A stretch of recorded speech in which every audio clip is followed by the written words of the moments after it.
50 years ago, folks who kept their HVAC systems running well were not buying gadgets. They were changing filters on schedule, keeping the outdoor unit clear of debris, and sealing up the house before winter came. They were paying attention. What I see now is the opposite. People spend thousands replacing a system that just needed a few smart, inexpensive upgrades, and then they wonder why the bills are still high a year later. I'm Jim Whitaker. I've been working on heating and cooling systems the better part of 20 years, and in that time I've walked through hundreds of homes where the equipment itself was perfectly fine. The real problem was everything around it.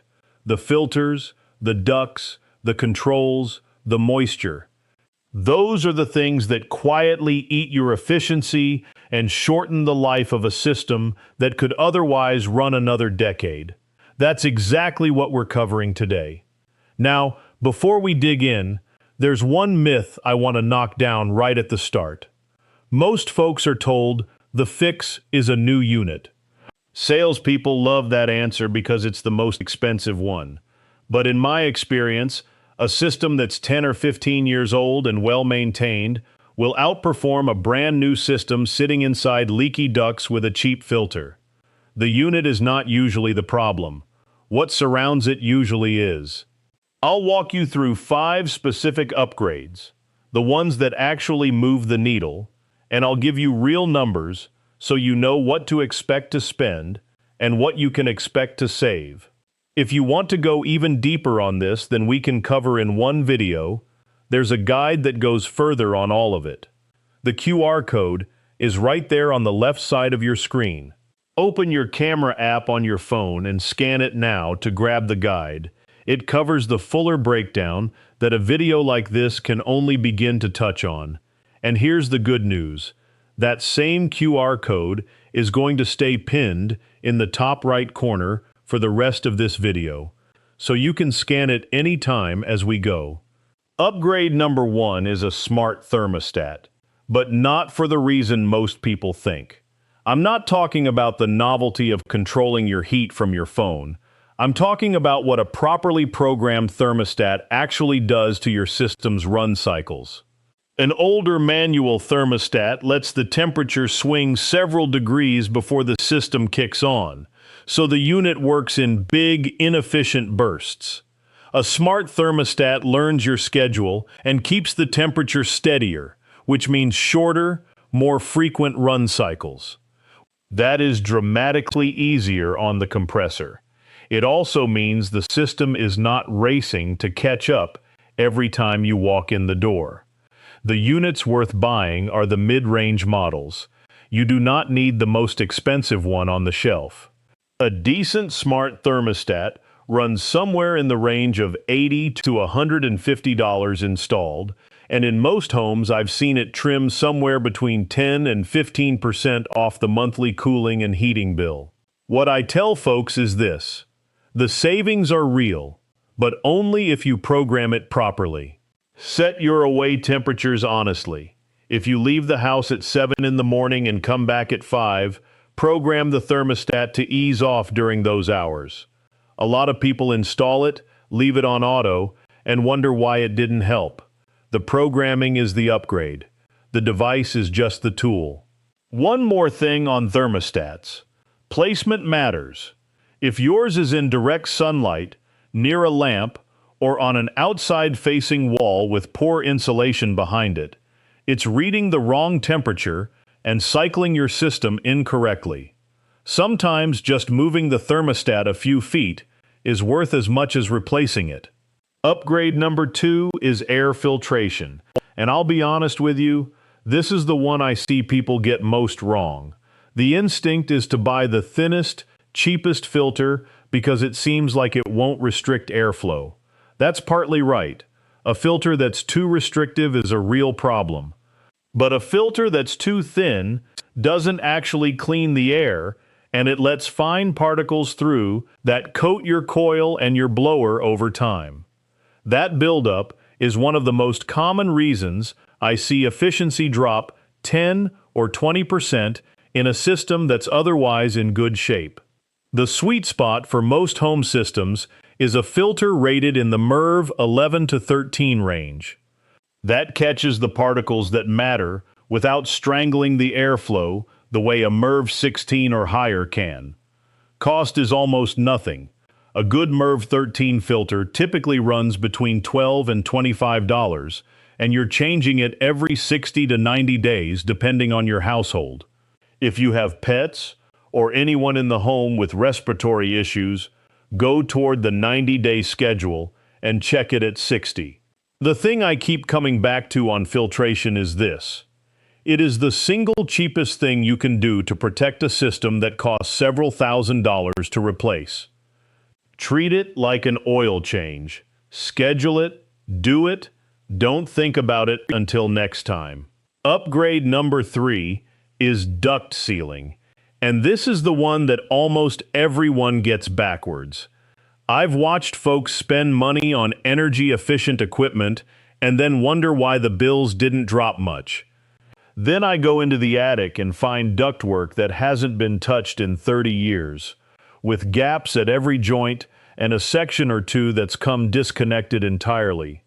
Some research suggests the average home loses around 20 to 30% of conditioned air through duct leaks before it ever reaches the rooms it was meant to heat or cool. That air is going into your attic, your crawl space, or your wall cavities. You're paying to condition air that nobody in your house ever breathes. The fix is not complicated.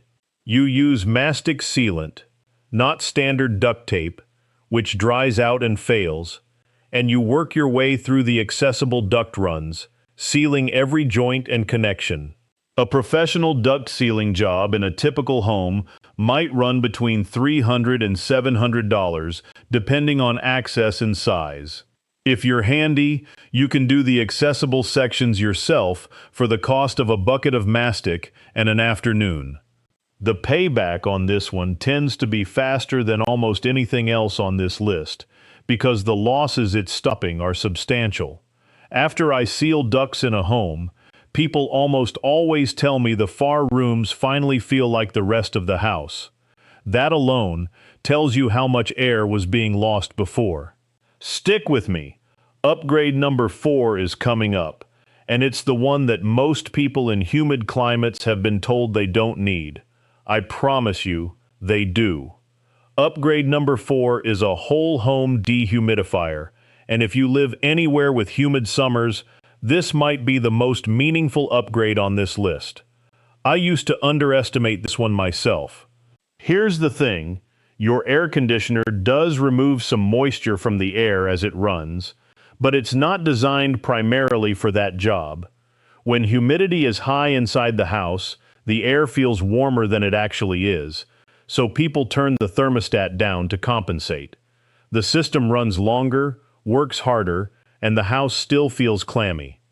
A dedicated whole-home dehumidifier handles the moisture so the air conditioner can focus on temperature. What I've seen again and again is that once a home is properly dehumidified, people are comfortable at a temperature 2 to 3 degrees higher than they were before. And that difference in thermostat setting saves real money over the course of a summer. A whole home unit installed in line with your existing system runs roughly between $1,300 and $2,000 installed, depending on the size of the home and the unit itself. That is not a small number, but for homes in genuinely humid climates, the comfort improvement is immediate, and the utility savings tend to make back a meaningful portion of that cost over a few seasons. For folks in drier climates, this one is less pressing, but pay attention to winter months when forced air heating strips humidity out of indoor air and causes dry skin, cracked wood furniture, and static electricity. A whole home humidifier on the furnace side solves that problem for a fraction of the cost. If you're finding this useful and want the fuller picture on these upgrades, the sizing details, the questions to ask a contractor, the things this video can only skim the surface of, the guide is waiting for you right now.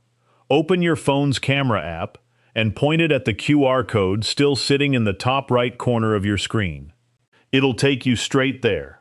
Also, if you haven't already, this is a good time to join us here on Ask Big Jim. We cover these kinds of practical, money-saving home topics every week, and I answer questions from folks in the comments as often as I can. Hit subscribe and stick around. Upgrade number 5 is a UV germicidal light installed inside the air handler. And this is the one I promised you earlier. It's the upgrade that almost everyone overlooks, and it's the one I'd probably do first if I were starting over with an older system. Here's why. Inside your air handler, you have a coil that gets wet every time the system runs. That cool, damp surface in the dark is exactly where mold and bacteria like to grow.